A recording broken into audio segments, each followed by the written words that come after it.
দাবি মেনে নেওয়ার পরও সচিবালয় উপদেষ্টা কর্মকর্তা ও বৈষম্য বিরোধী ছাত্র আন্দোলনের সমন্বয়কদের অবরুদ্ধ করে রেখেছিল আনসার সদস্যরা। খবর পেয়ে ঢাকা বিশ্ববিদ্যালয় থেকে একদল শিক্ষার্থী সচিবালয় অভিমুখে যাত্রা করলে আনসার সদস্যদের সঙ্গে সংঘর্ষ শুরু হয়। বেশ কিছুক্ষণ ধাওয়া পাল্টা ধাওয়া চলে, এতে অন্তত ৩০ জন আহত হন।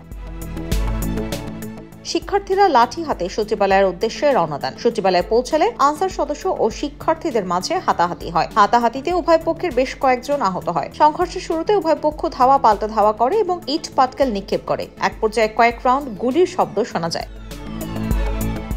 পুলিশ পরিস্থিতি নিয়ন্ত্রণে কয়েকটি সাউন্ড গ্রেনেড ছোড়ে। প্রথমে আনসার সদস্যরা কিছু ছাত্রকে মারধর করে, পরে বিপুল সংখ্যক ছাত্র জনতা এগিয়ে এসে তাদের ধাওয়া দেয়। এ সময় উভয়ের মধ্যে ধাওয়া পাল্টা ধাওয়ার ঘটনা ঘটে। উভয়ের মধ্যে সংঘর্ষ বাধে, এতে বেশ কয়েকজন আহত হয়। এই সময় সেনাবাহিনীর সদস্যরা ঘটনাস্থলে আসে। এক পর্যায়ে ছাত্র জনতার কাছে টিকতে না পেরে আনসার সদস্যরা পালিয়ে যায়। রাত 10টার দিকে ছাত্র জনতার ধাওয়া খেয়ে অনেককে ইউনিফর্ম খুলে দৌড়ে পালিয়ে যেতে দেখা যায়। শিক্ষার্থীদের সঙ্গে সাধারণ জনতাও লাঠি হাতে নেমে পড়েন। ছাত্র জনতার ধাওয়া খেয়ে সচিবালয় এলাকা ছেড়ে যান আনসার সদস্যরা। পালানোর সময় লাঠি দিয়ে আনসার সদস্যদের পিটিয়েছেন ছাত্র জনতা। পরে সেনাবাহিনী সচিবালয় এলাকায় অবস্থান নিলে পরিবেশ শান্ত হয়।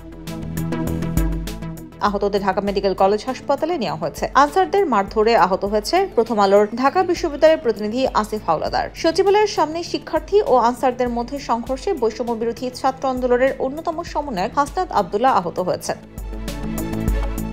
এদিকে ডাকসুর সাবেক সমাজসেবা সম্পাদক আক্তার হোসেন বলেন, আনসারেরা ছাত্র ভাইদের অবরুদ্ধ করে রাখে। দেশের ক্রান্তিকালে তারা কাদের উদ্দেশ্য বাস্তবায়ন করতে মাঠে নেমেছে। ছাত্র জনতা তাদের ষড়যন্ত্র প্রতিরোধ করেছে।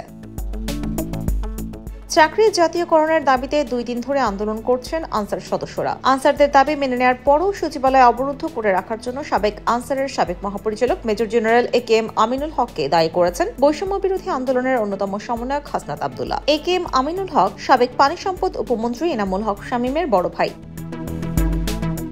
এর আগে অন্তর্বর্তী সরকারের স্বরাষ্ট্র উপদেষ্টা লেফটেন্যান্ট জেনারেল জাহাঙ্গীর আলম চৌধুরীর আশ্বাসে আন্দোলন স্থগিত করেন আনসার সদস্যরা। স্বরাষ্ট্র উপদেষ্টা অঙ্গীভূত আনসার সদস্যদের দাবি মেনে নেওয়ার ঘোষণা দিলে আন্দোলনের সমন্বয়ক নাসির মিয়া কর্মসূচি স্থগিত ঘোষণা দেন। স্বরাষ্ট্র উপদেষ্টা বলেন, আনসারদের 6 মাসের রেস্ট প্রথা আর থাকবে না। এটি বাতিলের প্রাথমিক সিদ্ধান্ত হয়েছে। জাতীয়করণের দাবি সুপারিশ কমিটির রিপোর্টের ভিত্তিতে বিবেচনা করা হবে।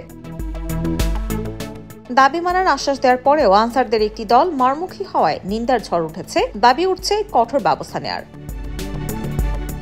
IPTV USA news desk.